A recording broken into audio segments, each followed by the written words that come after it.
Support for this episode comes from Modern Football Technology. Modern Football Technology provides real-time opponent tendencies and self-scout while eliminating manual data entry into Huddle, DV Sport, and Exos. If you're tired of tools that are time-consuming to learn and perform inconsistently at best, then we recommend Modern Football for a fresh perspective. Schedule a demo today at teammofo.com to see a battle-tested tool that's proven to perform and deliver value. Mention Coach and Coordinator Podcast or use the coupon code CC10 to receive 10% off your first year. And listen to our recent episode featuring Folsom High School defensive coordinator Jordan Ersick to learn more about how the 2023 California State Champion uses modern football to dominate their opponents.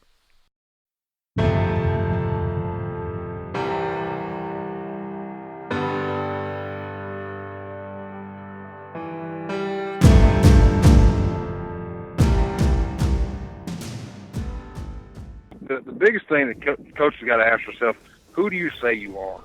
You know, I don't want guys to completely change their system. You need to figure out what you are. You need to take little things away that can help go along with what you already do. Today's podcast is from our archives with Brent Dearmon from when he was the offensive coordinator at Arkansas Tech. Since that time, he's gone on to do big things. He served as the offensive coordinator for Florida Atlantic in 2022 after spending the 2021 season as the offensive coordinator at Middle Tennessee. Prior to that, he moved from his head coaching job at Bethel to Kansas. In his one season as the head coach at Bethel in 2018, Dearmon guided the team to an undefeated regular season mark. Bethel posted a 10-0 regular season and a number 3 ranking while averaging 450.3 yards and the second highest scoring average in the country at 55 points per game. He was named the Mid-South Conference Coach of the Year. Dearmon then made the rare jump from the NAIA to the FBS when he joined Les Miles' staff at Kansas in 2019 as a senior offensive consultant. Midway through the 2019 season, Dearmon took over the program's offensive coordinator position and led the team to a 24.1 scoring average and more than 400 yards of total offense per game. He's always been at the forefront of RPO thinking, and it's become a big part of the offenses he has directed. This episode is one of 3 we have done with Coach Dearmon. He talks about assembling gap-sound RPOs that attack the defense across the entire field. At the time, he released a book, which is still available on iTunes, but he's also put together a comprehensive course with the same material on CoachTube. We will link that in the show notes. Be sure to listen to The Winning Edge at the end of the interview. That's our takeaways and ideas for implementation from this episode. What you see on tape is a direct reflection of what you teach and how you teach. Video is important, but if you don't teach well, you're not going to like what you see on your video. First Down Playbook has been helping coaches teach better for 13 years. It allows you to present installs, playbooks, and practice cards in half the time with NFL quality. Coaching tools like video pairing, a player app, practice schedules, and wristband sheets have made First Down Playbook a program management system with everything in one place. If you're in a position of leadership with your football program, receive a free 1-week look at First Down Playbook. Call them at 512-814-6158 or visit them on their website or social media. Mention Coach and Coordinator Podcast or use the coupon code COACH24 to receive a $100 discount off the normal $700 First Down Playbook team membership price. Links and the phone number are in the show notes. Coach, it's great to have you back here, and thanks for joining us again on the podcast. Yes, thanks, Keith. Always good talking with you. Coach, so first of all, we've shared some of this before, but give us a little bit about your background, especially in regard to the RPO and what you've done to evolve it in your offense. I tell you what, I've come from a long way, Keith. When I was in high school, I played for my dad. We were an I backfield. I was under center every snap. I was going to turn the handball off about 85-90% of the game most of the time. I went to college, went to kind of the same offense, probably not as high of a percentage of a run, but then started my coaching career, and that's what I started out as, because that's all I knew. And had a chance to go with Coach Malzahn in 2013 and 14 in Auburn and learn the 20 personnel system. And now what we've kind of done now is we've taken that run system, that box system that Coach Malzahn is known for, power run game, and we've just attached all of our passing concepts with it. So it's not anything new for any coach that's reading this book. You're already doing these concepts. We're just combining them.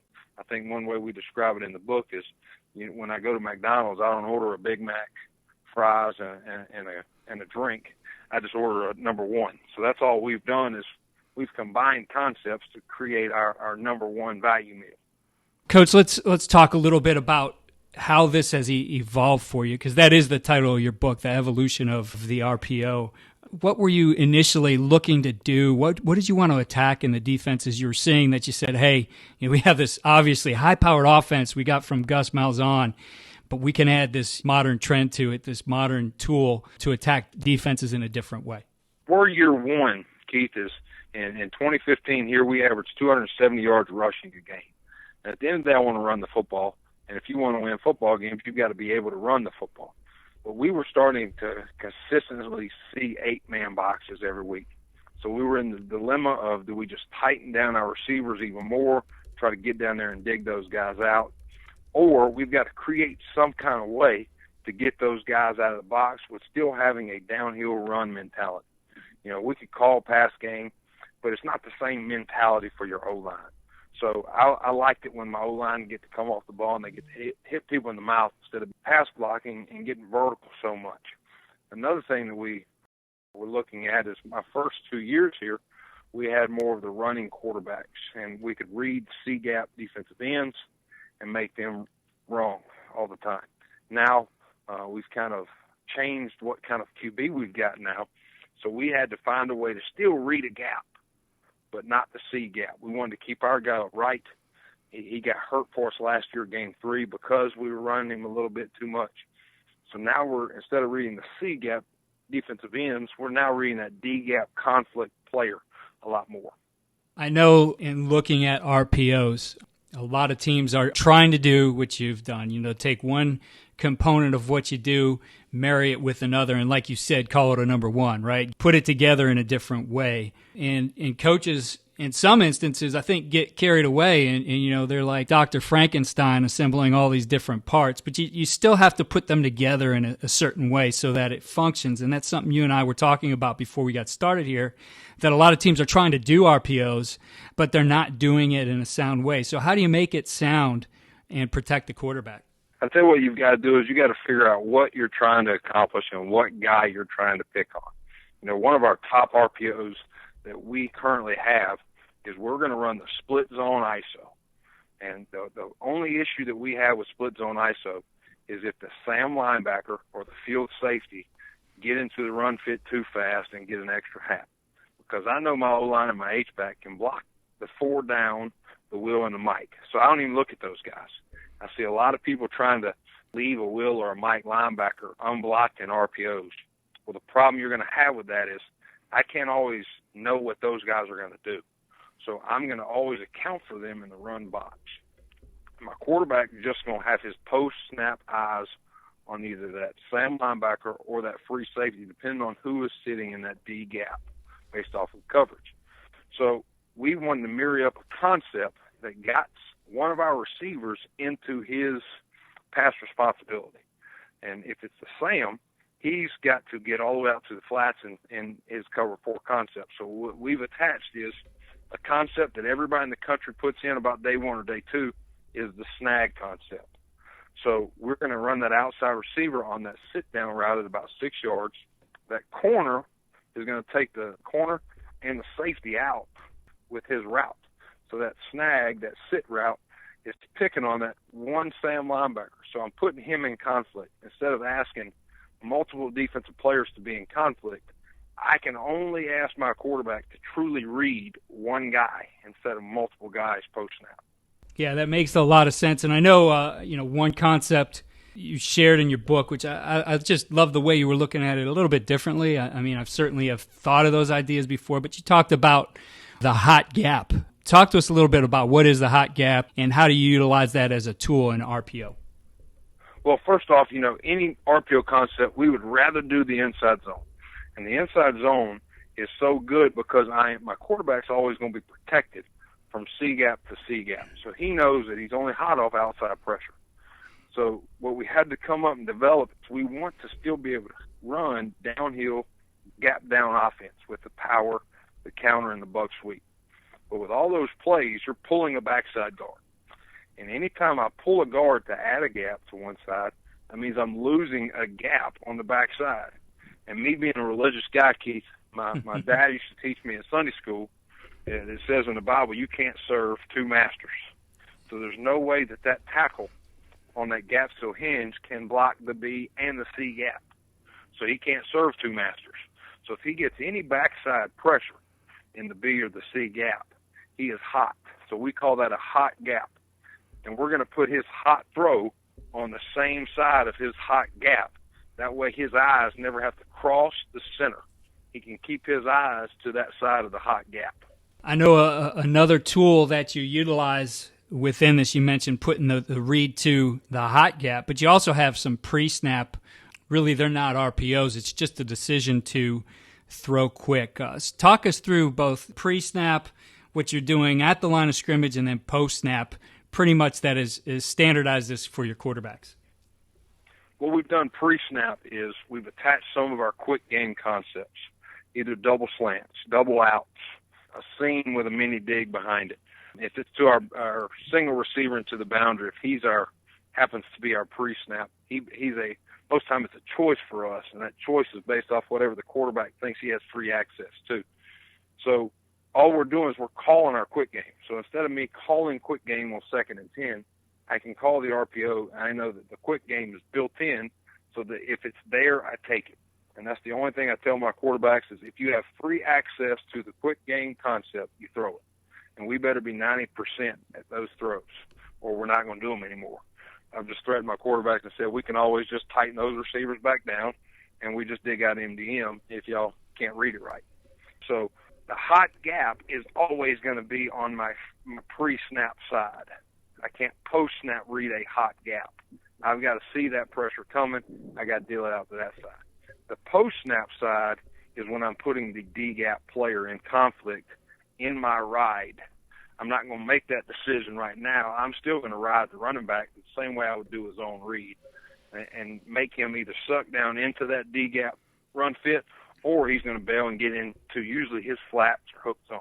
Even though you mentioned you really like to do this stuff off of zone blocking, you certainly spend a lot of time in your book on the gap schemes. In fact, you call the power the American football play. It's certainly a play a lot of coaches like to utilize. What do you like about the power as something built into the RPO system?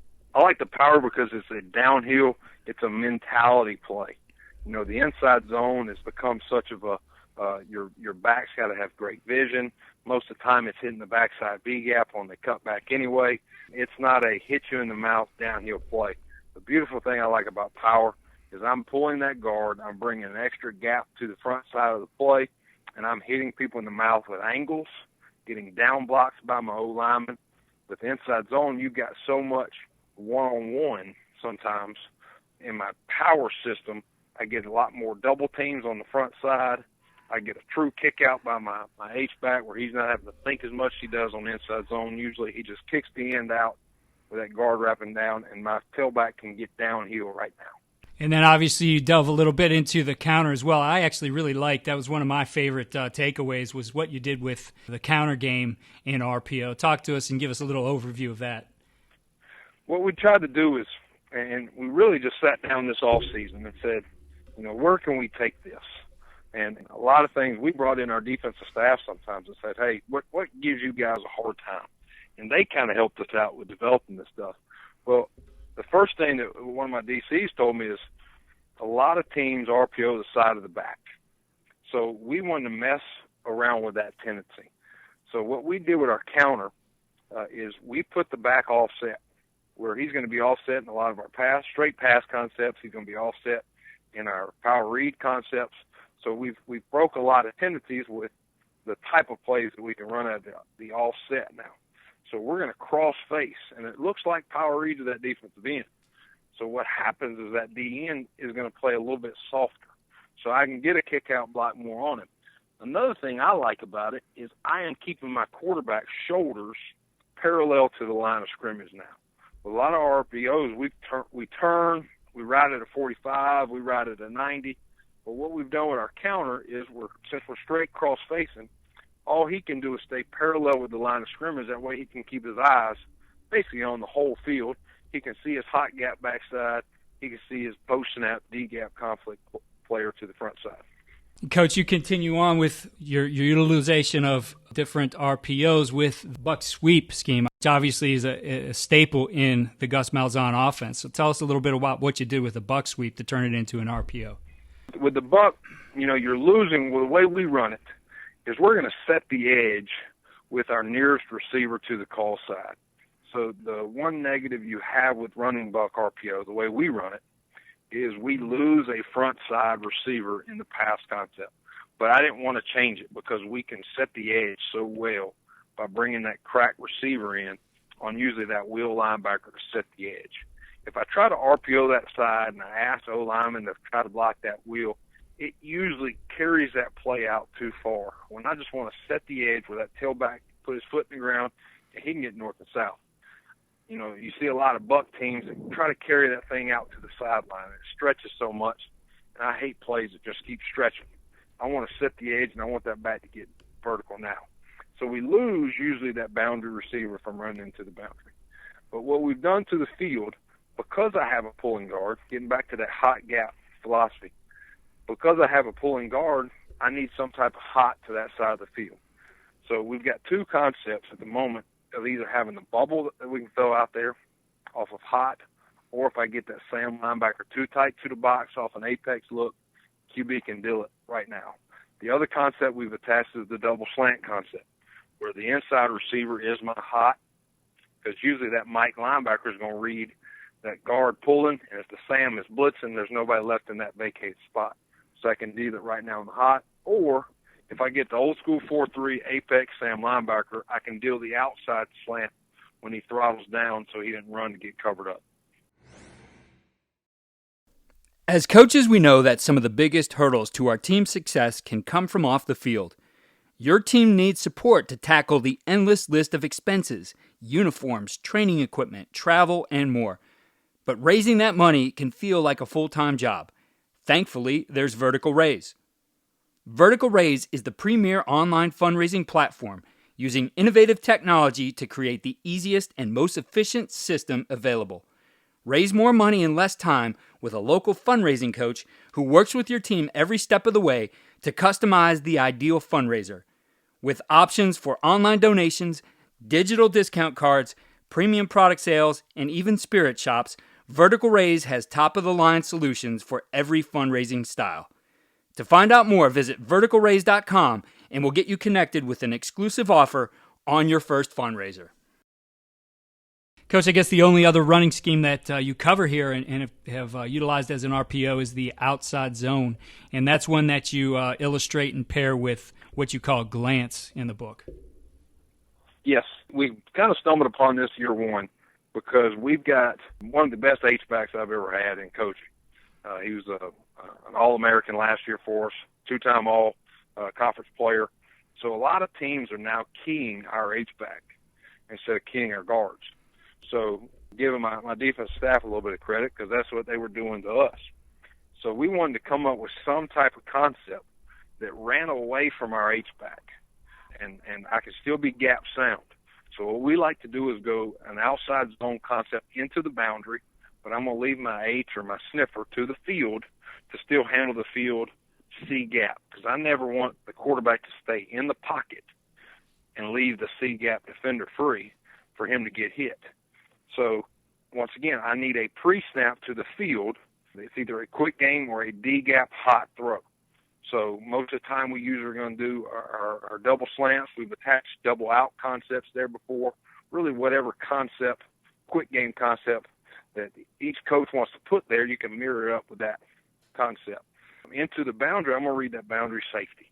And if he comes hard down into that run fit during the cross-face ride, that's the one thing that I don't like about the concept is you're not in pistol, you're not getting a downhill outside zone run, but you're kind of sweeping around with the cross-face with the tailback. But you got to have a good tailback that can stick his foot in the ground and get vertical as soon as he sees the gap. But if that boundary safety gets down hard in the D gap, I'm going to pull it and I'm going to throw the glance post over the top to my X or my boundary receiver post snap. Coach, I think we covered the main concepts that you share. There's certainly a lot more in the different ways you utilize some of the passing game along with it. What would you say are some of the big things you've built into your system? I know one of the answers that really comes up for defensive guys is, hey, we're going to play man coverage. So what types of things have you built in to any of your RPOs that attack some of those man coverage type of defenses? Any of these concepts, when we sit down as a coach and staff, we always ask ourselves three questions. The first question is the quarterback protected, and where is he protected? We're going to try to get him protected C-gap to C-gap on every play in some way, and if we're not, then we've got to build in some kind of answer there. The next question we ask is, who are we wanting to put in conflict? Usually it's the Sam linebacker, boundary safety, or field safety is our conflict players. And then the last question is what do we do if it's man?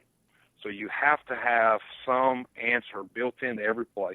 Or your quarterback, what we've done, Keith, I've been lucky. I'm sitting right now with a 4.0 engineer playing quarterback for me. So he's smarter than I am. So a lot of times he fixes me before I even say anything. So I'm blessed with what I do. So if he looks up and sees man, we've got about 3 man checks that we can get into based off what type of man it is. These are things that was not in the book. They want to give away everything, but if a coach is interested in knowing those type of things, they can always reach out to me, find that stuff out. But if it's single high, playing cover 1, I've taught my guys that they're missing a run hat because their deep safety cannot get in the run fit anymore, and all their DB's eyes are facing away from the run. So we're going to check into a straight run usually because of the cover 1 protection. If they give me cover 0, then that's when I need to check into some type of max protection, and I'm going to check me into some type of pick, rub, or deep ball throw. And like I said, I let my Q do it because he's as smart as he is. A lot of coaches may want to do check with me or check at the line plays where they check the quarterback into that situation. Coach, the other thing I like about your book, certainly it shares all these ideas with lots of cut-ups. You even put kind of a film room or a chalk talk in there, I should say, where you guys are in there talking through the play on the whiteboard. But you also include a chapter on practice. And all these things obviously are going to be successful on game day because you practice them the right way. So share with us a little bit about your philosophy on practice and some of the things you've included about that. Well, the first thing I'm going to do is we're going to practice fast because our 3 things that we stand on is we want to be fast, we want to be physical, we want to be relentless. And that's the 3 things I got from Coach Malzahn and his offense. So every period we want to be fast. If you have to be fast for 3.5 and then you need to teach or coach up at the end to give those guys a break before we go into the next period, I want a fast period every period. That helps us with our conditioning. That helps us with the way that we play the game. Another thing that we start off practice with every day is a pace period. That pace period is designed for us to go extremely fast. It's unrealistic how fast that we make that period, to be honest with you, of spotting the ball every 5 yards and getting the snap off. And all I do is I call the same RPO. I pick one RPO each day to call, and I ask that QB to put us in usually all 4 of the 3 throws and the run concept, just so each player is always involved, and we've got to make the catch. We got to get back lined up. We got to get the handoff, run it, get back lined up. So my QB is facing whatever the defense decides to give him for those 4 straight plays in that pace period. We never truly ever run RVAs, routes versus air. If I'm going to throw an RVA, it's usually based off of the RPO concept of the day.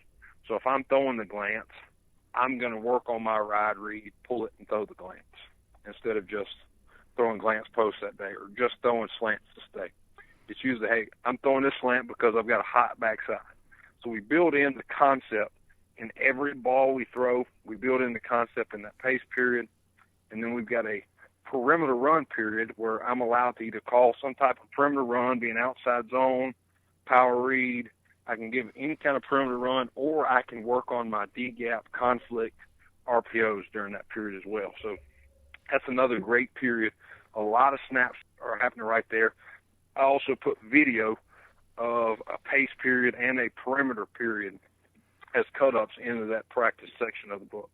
I know that a lot of coaches would be interested in this topic. They can get your book on iTunes and the Apple Store. Again, it's The Evolution of the RPO by Brent Dearmon and his assistant coach, Jared Haas. I highly recommend this. I think it was, I'm not coaching this season, but if I was, this certainly would be in my resource, in my library, in my resources as something I'd be looking at throughout the season. Coach, what other things do you think, regardless of what type of offense a team's building its RPOs into, what do you think the reader could get out of this book? The biggest thing that coach has got to ask yourself, who do you say you are? I don't want guys to completely change their system. You need to figure out what you are. You need to take little things away that can help go along with what you already do. If you're a power team, look at our power concepts. If you're a big inside zone team, then maybe our inside zone concepts would be good for you. Don't do a complete overhaul.